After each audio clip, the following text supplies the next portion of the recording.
안녕하세요. 40대에 후회 많은 인생을 살고 있는 남자입니다. 너무도 허망하게 떠난 아버지의 빈자리는 저에게 후회만 느끼게 만들었어요.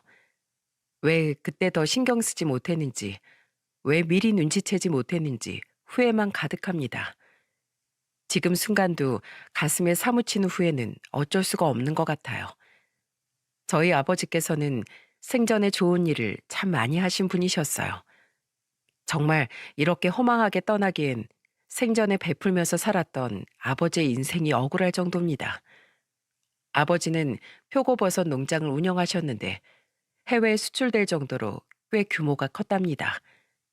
형과 저 여동생은 그런 아버지 덕분에 모자란 것 없이 유복하게 자랄 수 있었습니다.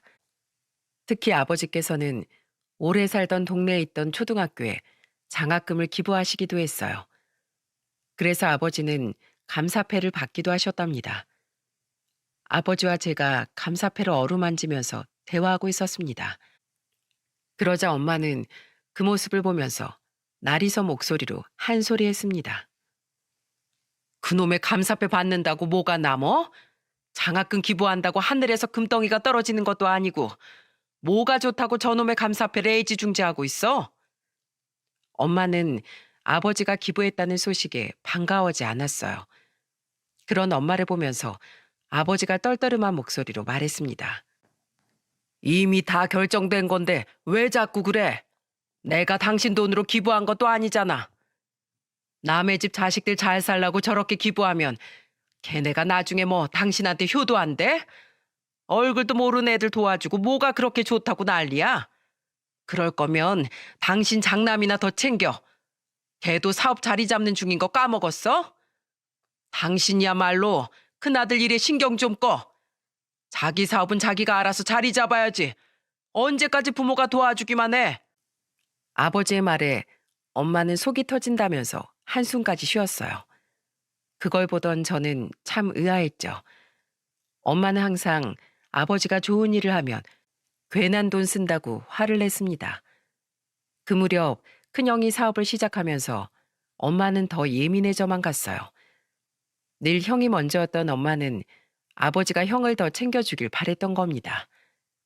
제가 커오면서 봐도 두 분은 참 안 맞는 점이 많았어요. 큰형님 같은 경우엔 컨테이너 사업을 하고 있었는데 처음에는 시작이 불안정했죠. 그래서 엄마는 아버지가 그런 형을 더 도와주고 자리 잡을 수 있도록 도와주길 바랬던 겁니다. 하지만 아버지는 성인이 된 자식들 인생은 알아서 살게 두자는 주의였어요. 심지어 아버진 하나뿐인 여동생한테도 엄했습니다. 그래도 엄한 아버지 밑에서 저희 삼남매는 나쁜 길로 빠지지 않고 잘 클 수 있었다고 생각했어요. 하지만 형은 사업이 고비를 맞을 때마다 아버지께 손벌리 국리뿐이었습니다. 그리고 그 버릇은 결혼하고 나서도 바뀌질 않았죠. 한 번은 가족 모임 중에 형이 술을 좀 마신 채로 아버지를 보며 말했어요. 아버지, 저 정말 한 번만 도와주세요. 이번만 도와주시면 다신 손 벌리지 않겠습니다. 정말 하늘에 대고 맹세할게요. 넌 동생들 보기 창피하지도 않어. 알아서 해결할 생각도 안 해보고 왜 맨날 집에 기댈 생각만 해? 아버지가 언제 저 도와주신 적 있어요? 다른 친구들은 사업한다고 하면 없는 돈도 만들어서 부모님이 도와주려고 한다는데 아버지는 왜 저한테 그렇게 야박하게 구세요? 저 이 집 장남이잖아요. 장남이면 뭐? 네가 언제 한 번이라도 장남답게 굴었으면 나도 너한테 이렇게까지 안 했어. 아버지가 형한테 화를 내면서 소리치자 엄마는 그런 아버지를 말리면서 애원하듯 말했어요. 여보, 왜 그래요? 얘가 오죽 답답하면 그러겠어요. 처자식 먹여 살려 하는데 일이 안 따라주니까 그런 거잖아요. 당신은 언제까지 장남이라고 얘만 싸고 돌 거야. 당신이 자꾸 그렇게 다 받아주고 도와주러 가니까 제대로 해보기도 전에 집에 손부터 벌리잖아. 얘가 어릴 때 몸 약했던 거 잊었어? 내가 품에 안아서 힘들게 키운 내 자식인데 당연히 더 애틋하지. 지금 저렇게 큰 것도 기적이야. 당신 큰아들 살려놓은 사람이 나라고. 여보, 내가 이렇게 부탁할게. 우리 큰아들 살린다고 생각하고 이번 딱 한 번만 도와주자. 내가 이렇게 빌게. 제발. 엄마는 아버지한테 형 사업 좀 도와달라고 빌었어요. 솔직히 무늬만 가족 모임이지 엄마는 아버지한테 형 좀 도와달라고 부탁하려고 만든 자리였던 겁니다. 어릴 적 유독 몸이 약했던 형을 엄마는 집착이라고 할 만큼 챙겼어요.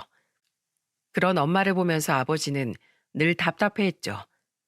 하지만 아버지도 엄마가 울면서 애원하자 별 수가 없으셨던 거예요.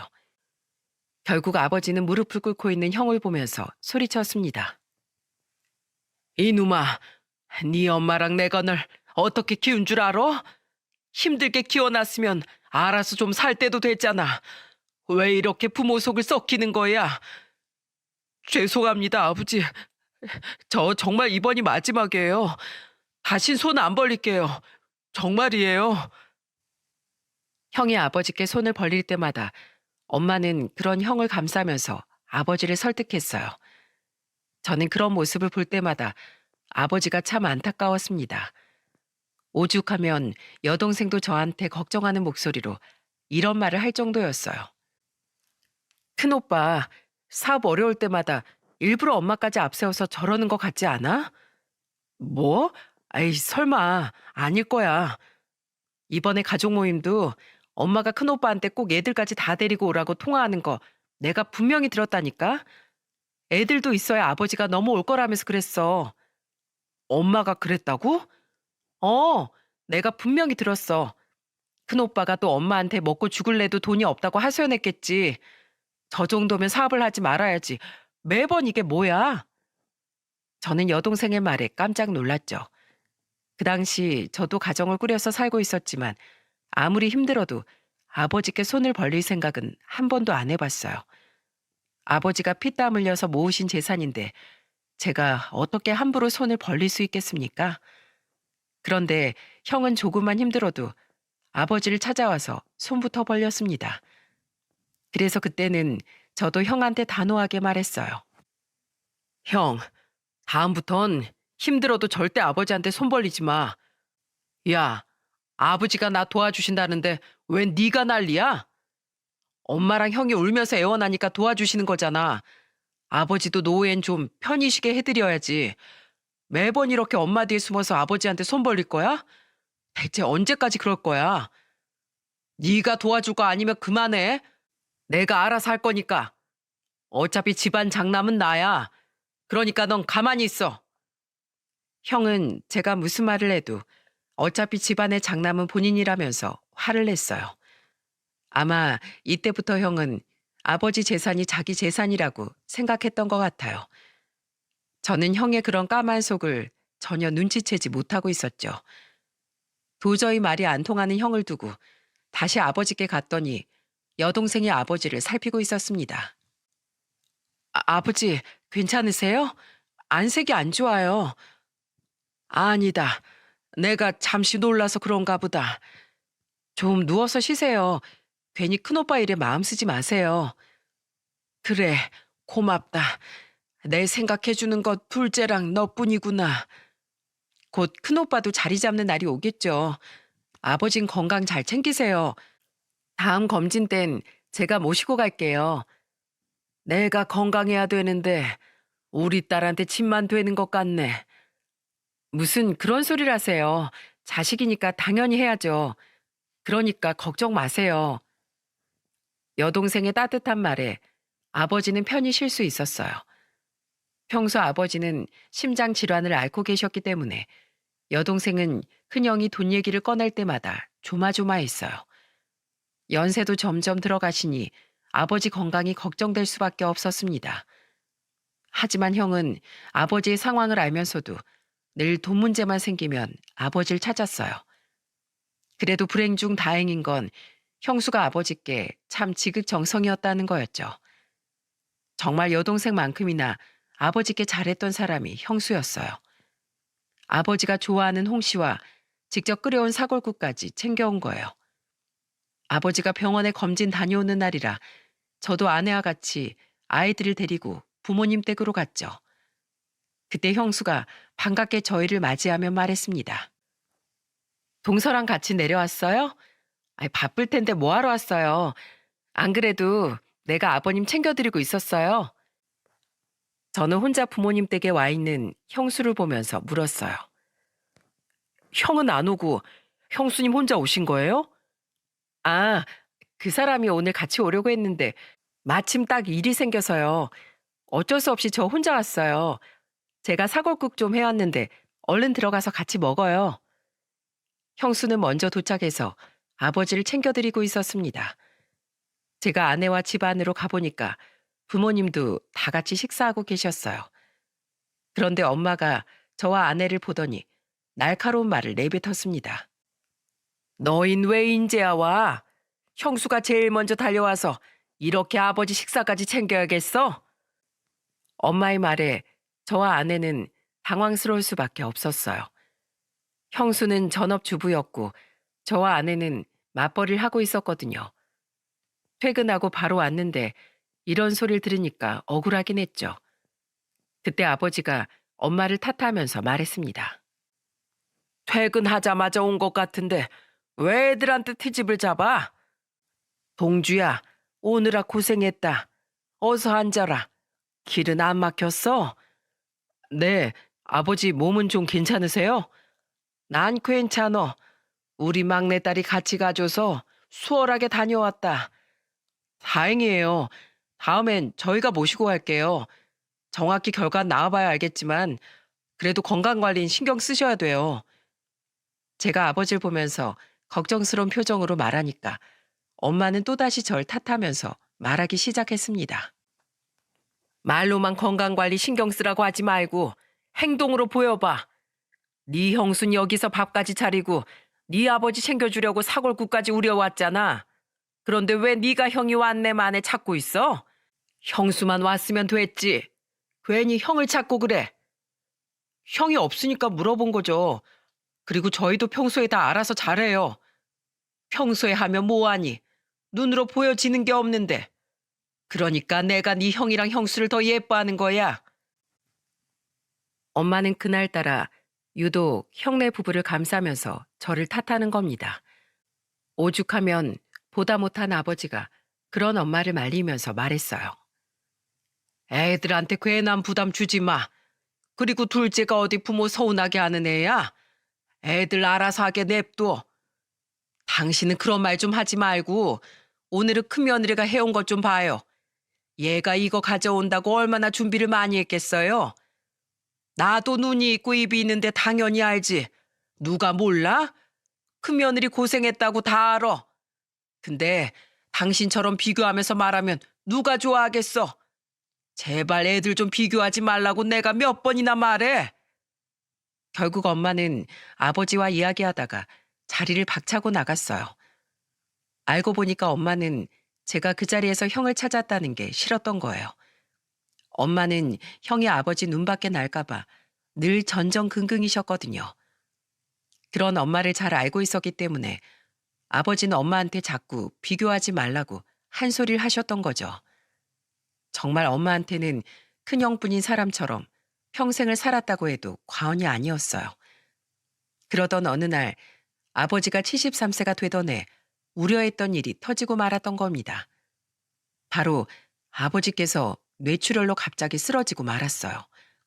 정말 온 가족에게 청천벽력 같은 소식이었죠. 저는 놀라서 아버지 병원으로 달려갔어요. 먼저 도착한 형을 보면서 다급하게 물었어요.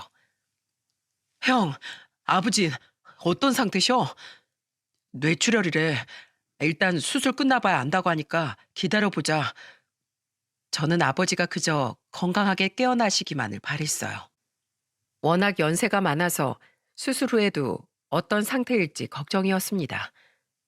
그래도 아버지는 무사히 수술을 마치고 회복을 기다릴 수 있었어요. 하지만 며칠 뒤 아버지는 깨어나신 후부터 혼자 거동할 수 없는 상태가 되셨던 겁니다. 이대로 태어나셔도 엄마 혼자서 아버지를 돌보는 건 힘들 게 뻔했어요. 그때 형이 단호한 목소리로 나서면서 말하더군요. 방금 의사 면담하고 왔는데 아버지 거동이 힘드실 것 같으시대. 그리고 앞으로 병원에 와야 될 일도 더 많을 것 같아. 그래서 내가 엄마랑 상의해봤는데 내가 부모님 모시고 살게. 저는 형의 말에 놀란 목소리로 말했습니다. 형이 모신다고? 괜찮겠어? 형 일도 바쁘고 애들도 셋이나 있잖아. 괜찮아. 아내가 전업주부이기도 하고 애들도 학교 다녀서 많이 손 가는 때도 아니잖아. 걱정 마. 그리고 아버지한테 도움받는 것도 많은데 내가 하는 게 맞는 것 같아. 그래. 형 마음이 그렇다면 그렇게 해. 나도 자주 들릴게. 내가 장남인데 당연하지. 이제야 동생들한테 장남다운 모습 보여주는 것 같아서 나도 마음이 편하다. 아버진 너무 걱정 마. 네 형수가 평소에도 아버지께 참 잘했잖아. 나도 알지. 우리도 자주 들릴 테니까 형이 고생 좀 해줘. 뇌출혈로 쓰러진 아버지가 거동이 불편해지자 형은 바로 부모님을 모시겠다고 한 거예요. 그때 저는 형이 드디어 큰아들 노릇을 하는구나 싶었습니다. 하지만 저는 형의 속내를 몰라도 너무 몰랐던 거죠. 그동안 형수가 아버지께 정말 잘했기 때문에 형과 형수가 부모님을 모시고 살겠다고 했을 때 덥석 믿었던 것도 있어요. 그렇게 저와 여동생은 자주 아버지를 보러 다녔죠. 분명 저희가 갈 때만 해도 아무런 기색이 없었어요. 그런데 간호사였던 아내가 아버지를 보면서 걱정스러운 목소리로 물었습니다. 아버님, 혹시 어디 불편하세요? 호흡도 안 좋고 손발도 너무 차가우신 것 같아요. 아내는 아버지를 이리저리 살피면서 걱정스럽다는 듯 말했어요. 그러자 깜짝 놀란 목소리로 엄마가 달려오더니 아내를 보면서 말했습니다. 얘가 무슨 소리를 하는 거야? 우리 남편 원래 손발 차가운 편이야. 건강하실 땐 그럴 수 있는데 아버님 한 번 수술하신 적도 있고 지금 거동도 불편하시잖아요. 자주 같이 걸어줘야 하는데 혹시 일주일에 몇 번씩 걷는 연습하고 계세요? 일주일에 뭐 그냥 두어 번 정도 하고 있지. 다 꺼져가는 촛불인데 어떻게 살려? 그냥 숨만 쉬고 사는 거지. 어머님, 힘드셔도 하루에 30분씩은 마당이라도 같이 걸어주셔야 돼요. 어려우시면 다음 주부터 제가 와 있을까요? 제가 휴가라도 쓰고 와서 방법이라도 좀 알려드릴게요. 뭐? 네가 여기 와 있겠다고? 아내가 휴가를 쓰고 잠깐 와 있겠다고 하니까 엄마는 깜짝 놀란 목소리로 말했어요. 심지어 형수는 아내의 말을 듣고 허겁지겁 달려오더니 아내를 보고 단호한 목소리로 말했습니다. 뭐하러 동서까지 와? 여긴 나한테 맡겨도 된다니까. 동선 병원 일도 바쁜데 어떻게 오겠다는 거야? 아버님이 아프신데 제가 어떻게 일을 해요? 우선 와서 제가 잠시라도 도와드릴게요. 동서, 왜 이렇게 말이 안 통해? 글쎄, 내가 알아서 한다니까. 여러 사람 내려와서 있어봐야 아버님 정신만 사납게 해드려서 더 안 좋아. 나도 알아볼 만큼 알아봐서 말하는 거니까 신경 꺼. 아내는 형수의 태도에 깜짝 놀란 것 같았어요. 제가 봐도 형수의 반응이 좀 이상하게 느껴졌죠. 저도 그런 형수를 보고 조금 이상했어요. 결국 아내는 형수의 만류에 아버님 병간호는 할 수 없게 된 겁니다. 솔직히 아내 직업이 간호사니까 아버지 병간호에 더 도움이 될 것 같지 않습니까? 그런데 엄마는 그런 아내와 형수를 말리면서 엉뚱한 말을 하는 거예요. 둘째 며느린 간호사니까 병원에 있어야지. 집안일은 전업주부인 네 형님한테 맡겨. 넌 아무 걱정 마. 네 형님이 매일같이 네 아버지 발도 주물러 드리고 밥도 떠먹여 드리고 다 잘하고 있어. 네, 어머님. 그래도 제 도움 필요하시면 언제든 꼭 말하세요. 어, 그래, 그래. 걱정 말고 가. 너희도 그리고 그만 좀 내려와. 여기 돌보는 사람이 몇인데 걱정 말고 가. 그날 아내는 계속해서 의아한 듯 고개를 갸우뚱거렸어요. 그리고 집에 가는 길에 아내는 저한테 걱정스러운 목소리로 말했습니다.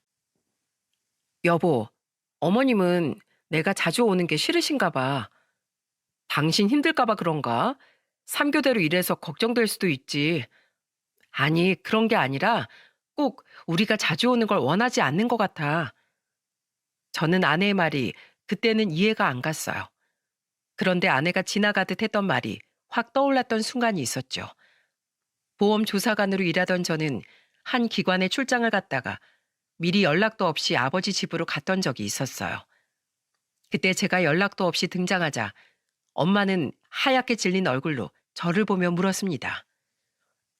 너 여기 무슨 일이야? 온다는 말도 없었잖아. 근처 출장 왔다가 가는 길에 들렸어요. 뭘 그렇게 놀라세요? 아들이 부모님 집에 들리는 게 이상해요? 아니, 그런 게 아니라 갑자기 무슨 일인가 해서 그랬지. 얘 며느라, 우리 동주 왔네. 지금 들어갈 거야. 엄마는 꼭 집안에 있는 형수한테 고래고래 소리를 지르면서 미리 경고하듯 말했어요. 저는 그런 엄마가 이상해 보였지만 그때는 대수롭지 않게 생각했죠.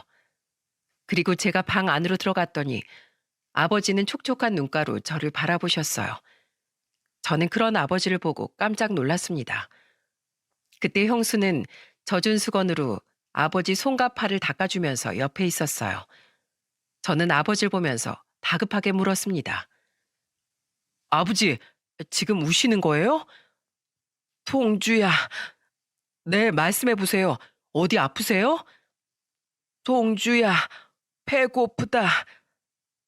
저는 아버지가 갑자기 배고프다고 하는 말에 깜짝 놀랐습니다. 제가 도착한 시간이 2시쯤이었는데 당연히 점심을 드셨을 시간이었거든요. 그래서 저는 옆에 있던 형수한테 깜짝 놀라 물었습니다. 아버지, 점심 안 드셨어요? 점심약 드시려면 밥 드셨어야 될 시간 아니에요? 드셨는데 요즘 자꾸 배가 고프다고 하세요. 저도 그래서 정말 난감해요. 아가씨랑 전화할 때도 계속 배고프시다는 말만 하신다니까요. 근데 아버지가 힘도 너무 없고 말씀도 제대로 못 하시는데 진짜로 어디 안 좋으신 것 같아요. 병원에 잠깐 모셔가 봐요. 어제 검진 받고 왔는데 아무 이상 없다고 했어요. 지금 저 의심하시는 거예요? 제가 언제 형수님을 의심해요? 아들로서 걱정하는 마음은 이해하는데요. 그래도 옆에서 가장 가깝게 모시고 있는 건 저예요. 아침 저녁으로 매일 아버님 손발 닦아드리면서 혈액순환 잘 되라고 마사지도 해드리고 있어요. 이거 다 제가 배워서 하는 거라고요. 그런데 지금 절 의심하시면 되겠어요? 형수의 말에 저는 너무 당황스러웠어요. 그 순간 제가 뭘 잘못한 건가 싶었죠. 심지어 그때 엄마가 나서서 형수를 거들면서 저한테 다그치듯 말했습니다. 동주야, 내가 이런 말까지 안 하려고 했는데 네가 보기에 시아버지 모시고 사는 일이 쉬워 보이니? 요즘 시대에 며느리가 시아버지 병간호한다고 같이 산다고 하면 그 집 며느리 대단하다고 다 부러워한다. 그런데 네가 갑자기 나타나서 병원을 데려가네 마네 해야겠어? 엄마의 말까지 들어보니까 제가 선을 넘은 것 같았어요. 아버지를 걱정하는 마음에 했던 말이지만 형수 입장에서는 기분 나쁘게 들렸던 건가 싶은 겁니다. 며느리가 시아버지 모시고 사는 게 정말 쉬운 일은 아니지 않습니까? 또 주방에는 형수가 아버지 혈당 관리에 좋은 음식들에 관한 메모가 가득 있었어요. 그래서 저는 애써주는 형수한테 사과하면서 말할 수밖에 없었습니다. 형수, 제가 죄송해요. 전 아버지가 배고프다고 하시니까 놀라서 그랬어요. 이것 보세요. 점심 드시고 점심약도 다 챙겨드렸잖아요. 연세 드신 분이 한 번 쓰러지고 큰 수술까지 받았는데 어떻게 아무렇지 않게 있을 수 있겠어요. 죄송해요. 제가 뭘 몰라서 그랬어요. 다음엔 조심할게요.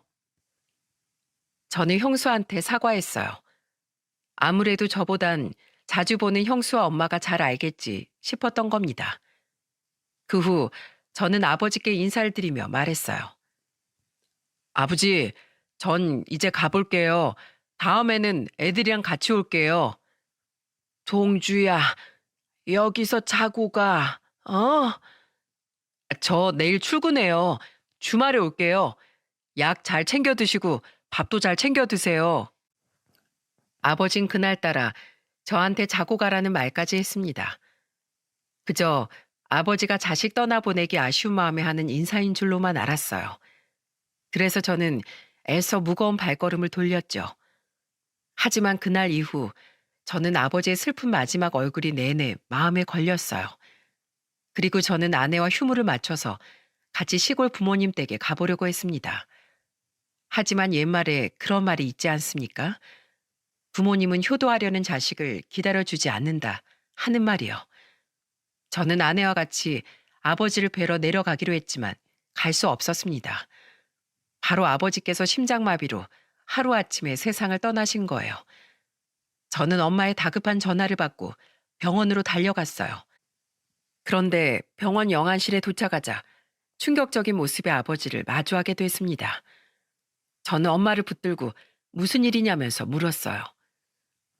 이게 무슨 일이에요? 아버지가 왜 영안실에 계시냐고요? 네 아버지가 오래 주무시길래 방에 가봤는데 이미 숨을 안 쉬고 있었어. 급하게 병원으로 옮기긴 했는데 심장마비라는데 이게 무슨 일이니? 네 아버지 불쌍해서 어떡해? 엄마는 바닥에 주저앉으면서 오열했어요. 저는 병원 영안실에 안치된 아버지를 보면서 허망한 죽음을 인정할 수가 없었습니다. 그리고 힘겹게 한 걸음씩 차갑게 누워있는 아버지 곁으로 다가갔어요. 아버지, 이렇게 가시면 어떡해요? 아버지, 저 왔어요.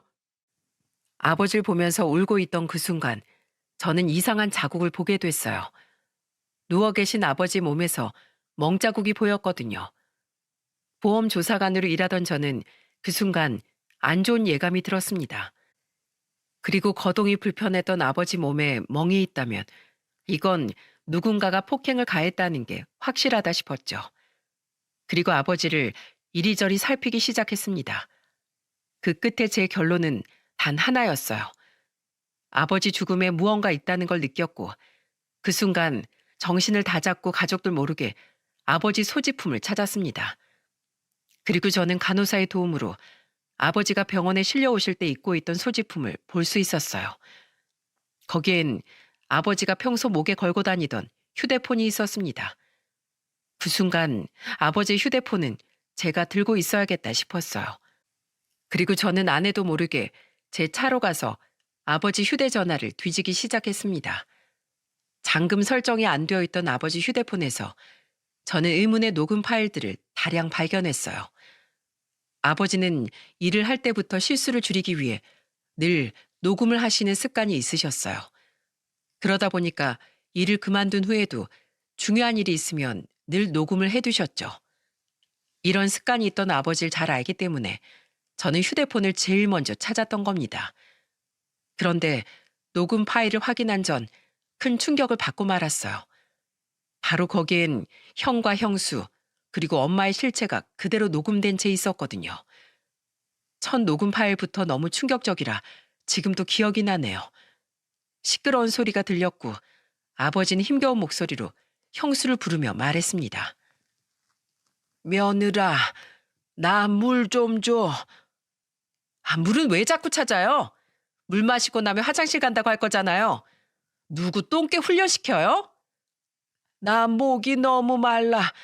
제발 물 좀 줘. 혼자서 화장실 갈 거 아니면 물 달라는 말도 하지 마요. 아시겠어요? 혼자 제대로 걷지도 못하는 사람이 왜 이렇게 말이 많아? 아, 귀찮아 죽겠네 정말. 형수는 아버지의 부탁을 매몰차게 거절하면서 소리쳤어요.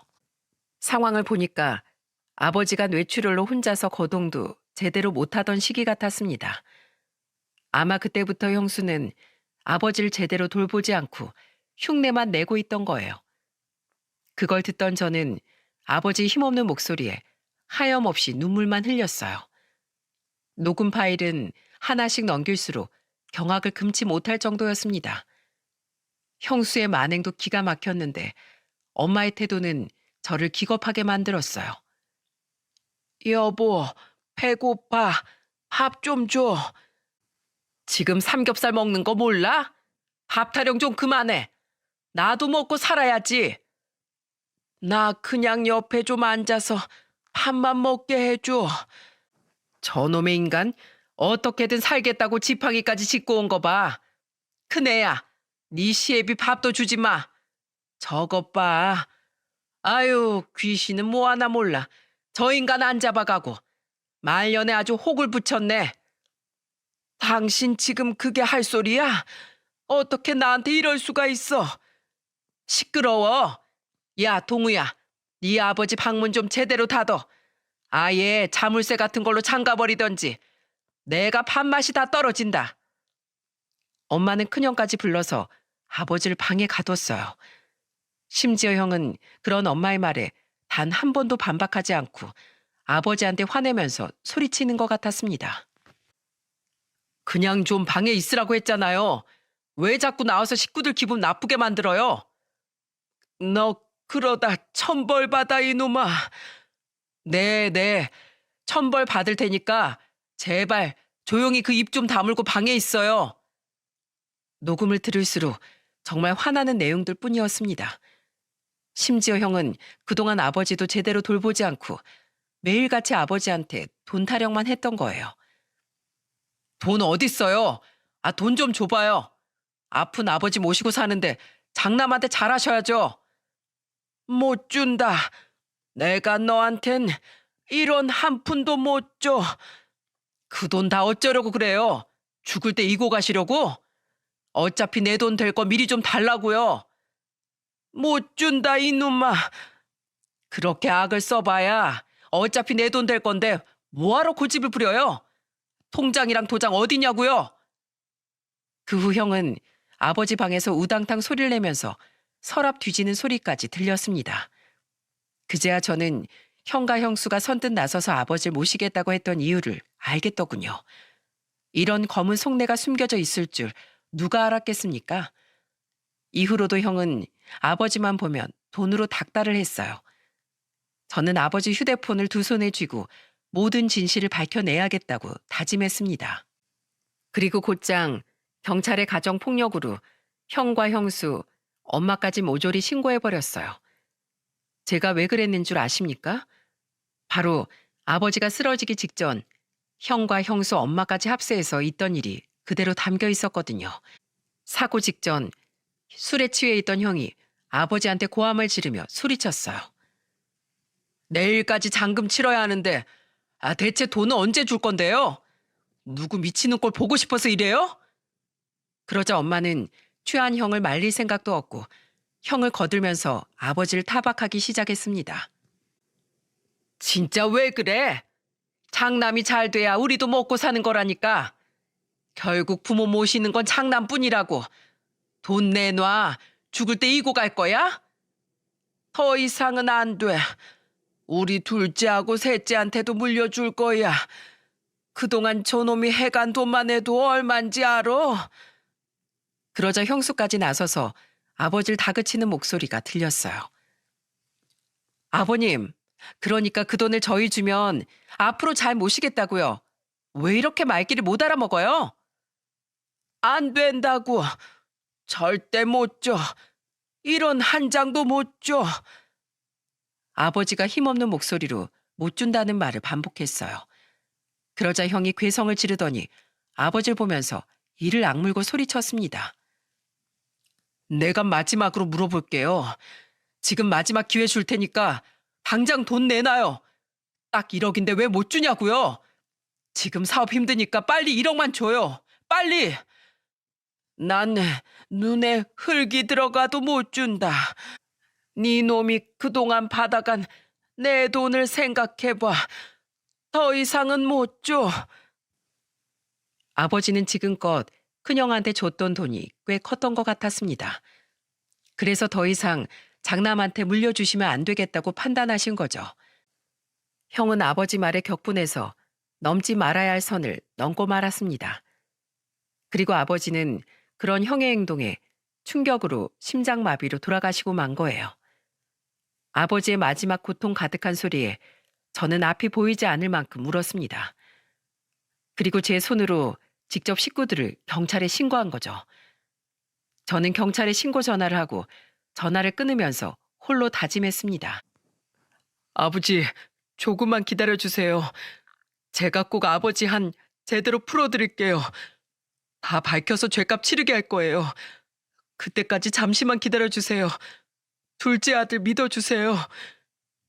저는 모든 사실을 밝혀내기 전까지 아버지 장례를 치르지 않기로 했어요. 그렇게 아버지를 잠시 병원 영안실에 모셔두고 경찰서에서 뻔뻔한 인간들을 보게 됐어요. 제가 경찰서에 가니까 뻔뻔한 얼굴로 형이란 인간이 경찰한테 해명을 하고 있었습니다. 내가 술에 취해서 그래요. 그냥 물건만 던졌을 뿐이에요. 절대 전 뭐 학대하지 않았습니다. 하늘에 맹세할 수 있어요. 녹음만 가지고 멀쩡한 사람 이렇게 몰아가도 되는 겁니까? 에? 부창부수라더니 옆에 있던 형수란 인간도 맞장구 치며 소리치더군요. 그리고 아버님이 평소에 저를 얼마나 무시했는지 알아요? 마음에 안 들면 손찌검도 했다니까요. 경찰관님, 저도 억울해서 그랬어요. 억울해서 병간호를 조금 안 했을 뿐이에요. 그렇죠, 어머님? 제 말이 맞죠? 그럼요. 내가 우리 남편을 얼마나 사랑하는데요.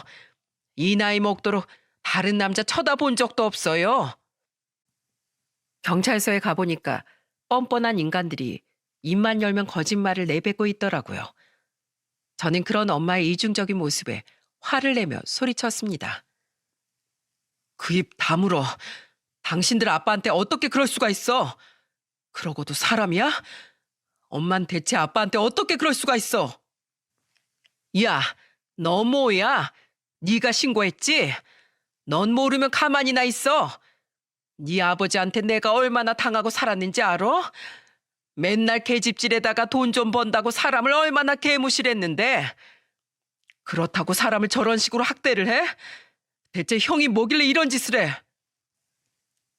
제가 엄마한테 형을 탓하면서 말하자 옆에 있던 형이 저를 보면서 소리쳤습니다. 야, 네가 뭘 안다고 큰 소리야? 결국 끝까지 아버지 모신 건 나야.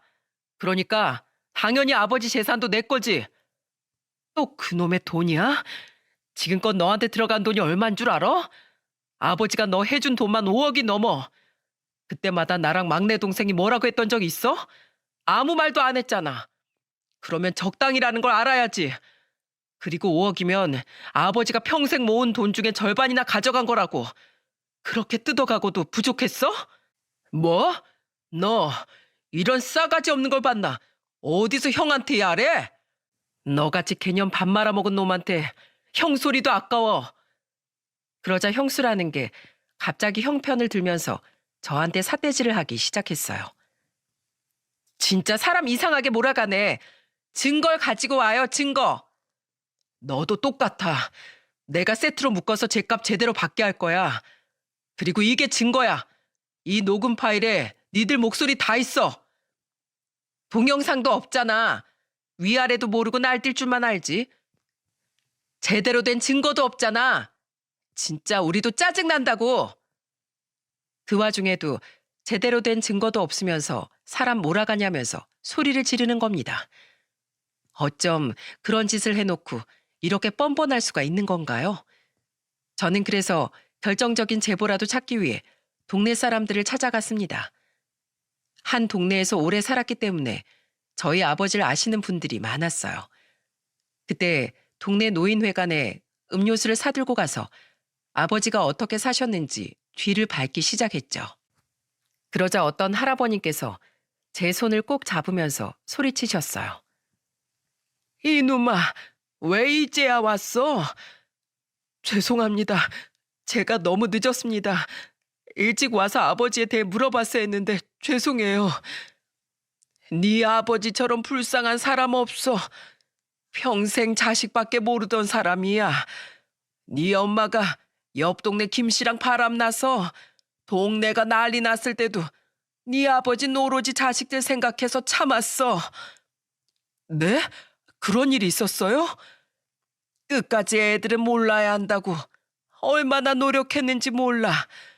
그런데 그렇게 이해만 하던 사람이 정작 뇌출혈로 쓰러지니까 네 엄마가 어땠는 줄 알아? 매일 네 엄마 소리 지른 소리에 잠도 못 잘 정도였어. 아주 얼마나 사람을 쥐잡듯이 잡았는지 몰라. 혹시 부모님 싸울 때 직접 보시지 못했어요? 봤지. 내가 네 아버지 집 옆에 살잖아. 그만 좀 하라고 소리치니까 남의 일에 신경 끄라면서 나한테 맹수처럼 달려들더라니까. 그 여자가 그런 사람이야. 누가 한마디 하면 죽일 듯이 달려들어서 사람들이 피해 다녔다니까. 내가 그때 더 말렸어야 했는데 다 내 탓이야. 동네 사람들은 하나둘 저한테 다가와 그동안 목격했던 일들을 말해주기 시작했습니다. 그동안 몰랐던 실체를 들으면서 저는 동네 분들에게 오열을 하면서 부탁했습니다. 어르신들, 저 좀 도와주세요. 저희 아버지를 위해서 탄원서 좀 써주실 수 있을까요? 그리고 제발 이 사건의 증인이 되어주세요. 정말 절실하게 도움이 필요합니다. 제가 이렇게 부탁드릴게요.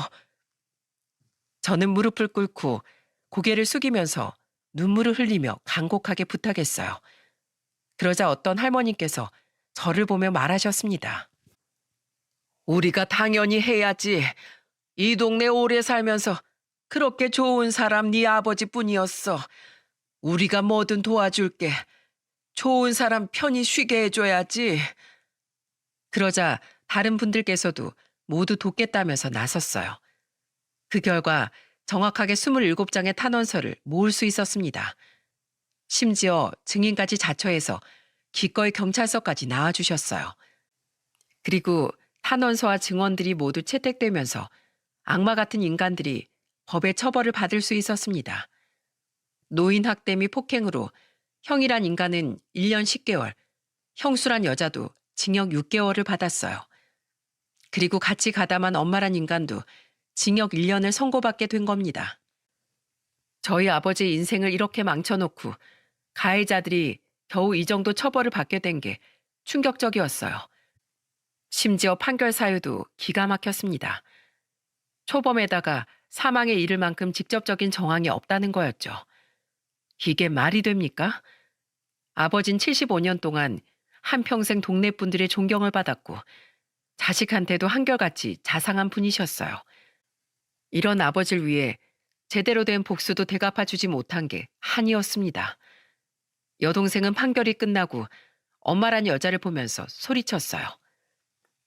도대체 왜 그랬어? 엄마라고 부르고 싶지도 않아. 당신 왜 그랬냐고. 날 제일 많이 닮은 장남을 도와주고 싶었어. 됐냐? 구두쇠 같은 양반이 곧 죽어도 돈을 안 주는데 어떻게 그럼. 우리 장남만 있으면 내 노후가 편할 거라고 믿었어. 왜? 당신 인간도 아니야. 다시 내 눈앞에 나타나지 마. 여동생도 밝혀진 증거들과 판결에 억장이 무너진 듯 울었습니다. 얼마나 충격이 컸겠습니까? 평소 아버지와 자주 통화하던 여동생도 자책을 많이 했어요. 그 후 인간의 탈을 쓰고 짐승만도 못한 인생을 살았던 세 명이 구치소로 끌려갔습니다. 그리고 저와 여동생은 눈물로 장례식을 지내야만 했어요. 그들은 장례식도 보지 못했고 증인으로 와주신 동네 주민들께서 아버지의 마지막을 같이 슬퍼해 줬습니다. 저는 아버지 영정 사진을 보며 목 놓아 울었어요. 아버지, 못난 절 용서하세요. 제 탓입니다. 열일 제쳐두고 아버지 곁을 지켰어야 했는데 제가 너무 늦게 왔어요. 절대 절 용서하지 마세요. 하염없이 울고 있던 제 옆에서 여동생은 저와 같이 울면서 소리쳤습니다. 우리 아버지 불쌍해서 어떡해. 매일 통화하면서 몰랐던 내 탓이야, 오빠. 내가 바보 같았어. 아버진 나 힘들 때 내 곁에 있어 주셨는데 난 그러지 못했어. 아버지 곁을 지켰어야 했는데. 아니야, 자책하지 마. 아버진 그래도 네가 있어서 행복하셨을 거야.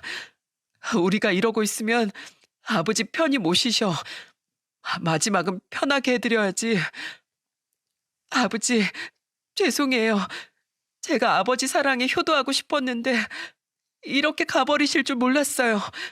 제가 너무 늦었어요. 여동생은 땅을 치며 울었습니다. 그런 여동생과 저를 보면서 동네 주민분들도 많이 울고 저희를 위로해 주셨습니다. 지금 아버지를 떠나보낸 지도 어느덧 넉 달이 흘렀습니다. 그동안 경황이 없어서 전하지 못한 감사의 뜻을 전해보려고 해요. 아버지를 사랑해주신 모든 우리 동네 주민분들 감사드려요. 그리고 이 긴 사연을 아버지께 마지막으로 바치고 싶습니다. 아버지, 그곳에서 편히 쉬고 계시죠? 못해드린 게 많아서 제가 면목이 없네요. 더 잘해드리지 못한 불효자를 용서하지 마세요. 아직 해드리고 싶은 게 더 많아서 후회만 남았습니다. 그래도 저는 아버지 아들로 살 수 있어서 너무 행복했어요.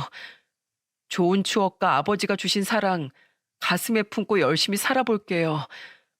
그리고 먼 훗날 다시 만나면 꼭 자랑스럽게 인사드릴게요. 그리운 나의 아버지 정말 사랑합니다. 이 사연을 쓰면서 아버지에 대한 후회와 죄책감에 눈물이 났습니다.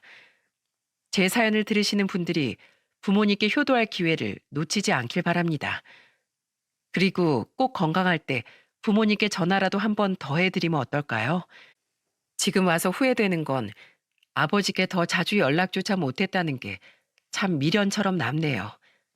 부디 연말에는 가족들과 따뜻한 사랑 나누시길 바라겠습니다. 감사합니다.